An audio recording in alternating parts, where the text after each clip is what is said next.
Bueno, el licenciado Julio Talamonti está con nosotros, estaba anunciando el tema antes de la pausa y realmente pues es un tema, no se comete el hecho criminal ahora, no, ahora se da a conocer y se da a conocer por varias razones, pero no se ha llegado a ahondar en el tema porque hay una menor de edad de por medio, Alejandra.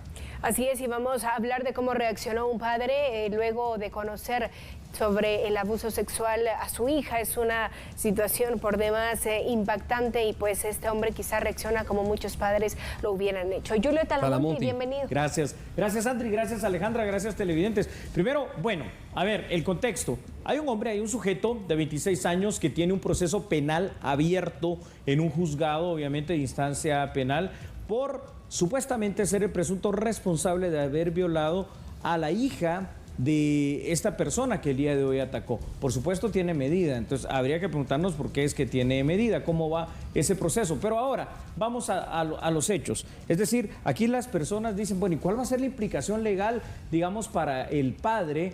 Porque primero veamos una situación. ¿Dónde se cometió este hecho? ¿En la calle? No. ¿El padre llegó a buscar a este supuesto o presunto violador a su casa, a su trabajo, a algún lugar donde él se encuentra? No, es el presunto violador que llega a la casa del padre de la menor a reclamarle, a increparle, a discutir, y eso es lo que inicia esta situación, de que por qué le habían interpuesto esa querella penal por violación. Entonces, ojo, aquí con esto, no es un detalle muy importante. Talamonti, detallazo sí, para que nos des una clase de derecho ahora, ¿no? Gracias, porque yo digo, sí, llega el supuesto violador a la casa del padre de la señorita. De la víctima. Y llega él a increpar al padre. Le dice, ¿por qué me puso este recurso, no? Bueno, sí, la querella penal. La querella. Y entonces el padre en la discusión saca el arma y le dispara.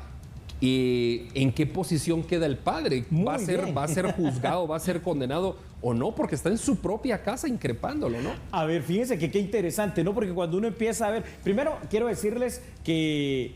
Bueno, o sea, tiene agallas este supuesto violador para llegar ahí, porque lo primero que tiene que haber son medidas de protección, de seguridad y restricción para que no se acerque a la víctima. Entonces puede ser que las haya violentado, seguramente que sí.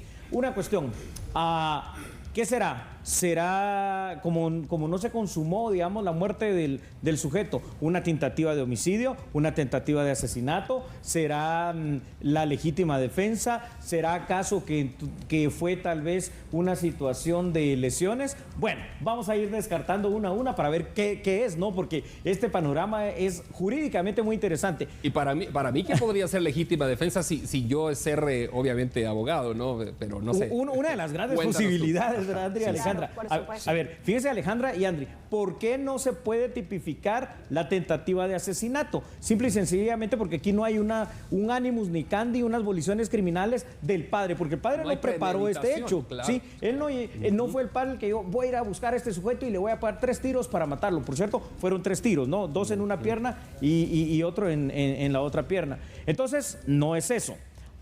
Puede ser el tema eventual de la legítima defensa. Podría ser siempre y cuando el sujeto que llegó ahí, el supuesto violador, a increpar, fuera del tema de la discusión, haya sacado un arma, cosa que no se logró comprobar hasta el momento. Esto queda descartado también.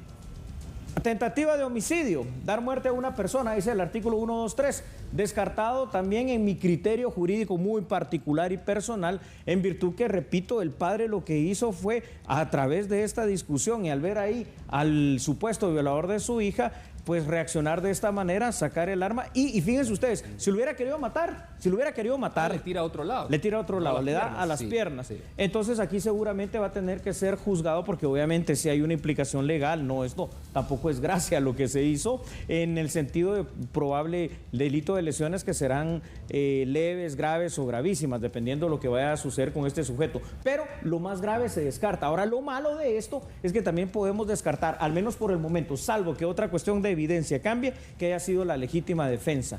O, ojo, El sujeto allanó la casa de manera ilegal, muy probablemente, para entrar allí. Porque ¿cómo entró? O le abrieron la puerta. Son situaciones Porque que hay si que entró dilucidar. ilegalmente, es como si un ladrón entrara a la casa de uno ilegalmente. Podría ser legítima defensa en ese caso. Esos detalles son los que hay que saber. Interesante, ¿verdad? Así es, qué lindo, ¿verdad? El derecho. Por supuesto, pero es muy preocupante. Yo creo que la manera en la que reacciona este padre es muy natural. Natural. Luego de conocer una situación tan grave a un hijo, es natural la manera en la que él actúa. No es por justificarlo ni nada por el estilo. Y por supuesto, estamos viendo cómo se combate con violencia, pero ¿de qué otra manera se puede actuar ante la frustración de saber que se tiene enfrente al victimario que abusa sexualmente de su hija? El proceso penal avanza, no avanza y encima llega a reclamar. Yo quiero ratificar bastante las palabras que acaba de decir Alejandra. Fíjate, Andri, tiene mucho sentido porque, a ver, ¿de qué otra manera puede actuar alguien que está acusado en tribunales? O sea, no es cualquier cosa. Si está acusado es porque hay un testimonio real de esta menor de edad. El padre ve que llega a la casa, ya sea que lo deje entrar, difícil que lo deje entrar, o que entre y se mete ahí y dice, bueno, pues este es el que acaba de violentar a mi hija, ¿qué voy a hacer? La tengo que defenderme a mí, tengo que defender mi casa, defender a los míos, defender mis bienes, defender por supuesto a mi hija. La pregunta es aquí, ojo, porque esta pregunta ya va para quienes conocieron el caso anteriormente, cosa que obviamente nosotros no tenemos esa información. Cuando se hizo esta denuncia, esta querella penal, me imagino que todavía no se le ha llamado a este sujeto, al hombre de 26 años que hoy salió herido, para que vaya y se presente ante probablemente el propio Ministerio Público y el juez, porque si ya se presentó a una audiencia de primera declaración, mi pregunta lógica es, ¿y cómo hizo para salir? Porque por un delito de violación no hay una medida sustitutiva. Entonces yo asumo que esto acaba de ser y que esa denuncia probablemente, estoy asumiendo, no hipótesis jurídicas. Sí, va en curso, que apenas, y que entonces ya va a ser llamado, y ahora con mayor razón, ¿no? Con este suceso puede ser notificado directamente al hospital por el juez de instancia y notificarle también que está sujeto a un proceso penal. Y que queda detenido, y ¿no? que hay una... Sí, Talamonte, detenido. ¿Cuáles pueden ser las consecuencias? No consecuencias legales, sino consecuencias fuera de lo legal que puede sufrir este padre de familia. Bueno, ahora ojo, ¿no? Porque Alejandra, fíjate, Andri, con la pregunta que tú haces, decía otra cosa también que es muy importante, es que aunque no es justificar al padre, sí hay una situación de por qué él actuó así. Yo creo que tiene razón. Si tengo que decir quién tiene la razón en este caso, creo que el padre tuvo la razón. Pero lamentablemente se utilizó la violencia. Esto lo que hace en Guatemala es simple y sencillamente alimentar ese círculo interminable de violencia, porque ahora las consecuencias fuera de lo legal. Supongamos que el sujeto, obviamente, como no falleció el presunto violador, se compruebe que es violador y todo, pero que ya no pueda caminar. Entonces está perdiendo una capacidad. Ya estaríamos hablando de lesiones que son gravísimas. El padre tendría que enfrentar un proceso legal por esta situación. Ya solo ir a la cárcel por ello es terrible. Pero el hecho de que ahora los familiares, amigos, la gente, la banda, yo no sé si este hombre es un delincuente o no, pues pueden estar detrás del padre y de su familia. ¿Por qué? Porque la violencia aquí sigue alimentando ese círculo que, repito, es interminable, infrenable e imparable de violencia en Guatemala. Claro, Julio Talamonte, ahora que pues usted lo ha dicho anteriormente, pero para dejarlo claro, este hombre pues fue trasladado hacia un centro asistencial con heridas de proyectil de arma de fuego que son evidentes. Un revólver calibre 38, por cierto. Claro, ahora ¿qué pasará con él? El padre es detenido, pero si él sale del hospital, ¿también liberan al padre? ¿También puede quedar él en libertad o definitivamente enfrenta una pena?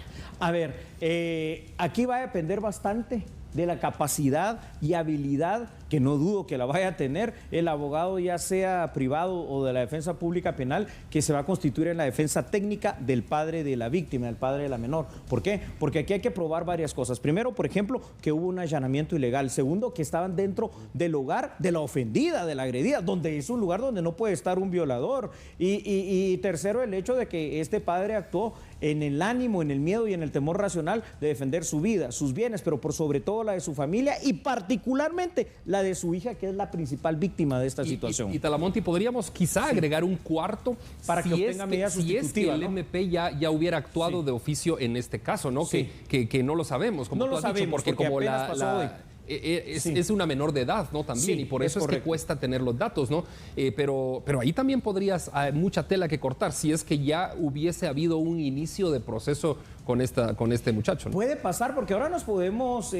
miren, solo quiero destacar algo, aprovechando estas imágenes. Ustedes ven dónde está tirado el hombre que fue herido. Está adentro de la casa, está en un corredor de la casa. Es decir, es que esto es increíble. O sea, yo creo que sí hay bastante situación para poder justificar jurídica y legalmente la actuación del padre de familia. Es más, repito, la defensa técnica tiene que ser bien clara y concisa en que es cierto, le disparó, y le disparó 3 veces, no estamos negando ese hecho, pero no lo hizo a partes vitales. Es decir, creo que lo que quería era contenerlo, porque es que tampoco sabemos si en esa discusión, porque fue una discusión, el otro amenazó con matarlo a él, con matar a su familia, con matar a la menor. No sabemos qué es lo que pasó. Lo que sabemos es que aquí en Guatemala resulta ser que los derechos humanos y los derechos fundamentales parece ser que los tienen los victimarios, más no las víctimas, porque ahora quien iba a ser otra víctima se convierte en victimario y está en torre de tribunales, que es el padre de la menor agredida. Claro, lamentable situación. Julio Talamonti, previo a finalizar y para concluir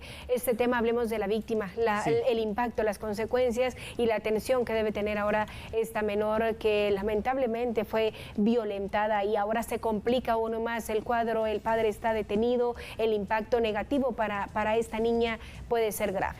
Sí, claro, Alejandra, Andri, imagínense ustedes, o sea, yo primero lo que esperaría, ¿verdad? Que hubiesen medidas de seguridad que ya se pudieran implementar rápidamente para esta familia, que hubiese el hecho de un patrullaje ahí de Policía Nacional Civil que llegaran y que pudieran hacerse presentes para que no les atacaran. Pero segundo, es urgente, inminente, fuera de la atención médica, que seguramente ya la recibió, una atención que en este caso yo creo que pasa y trasciende lo psicológico a lo psiquiátrico por el trauma tan fuerte que sufrió. Una violación es un trauma de por vida, pero ahora a raíz de esa violación saber que luego su agresor está tan allí, tan cerca de ella para poder hacerle daño cualquiera y que ahora le hace daño a su familia haciéndole daño a su papá y que pueden haber otros sujetos que puedan hacer daño, eso es lo que se necesitaría, el tener ese tipo de ayuda psicológica psiquiátrica.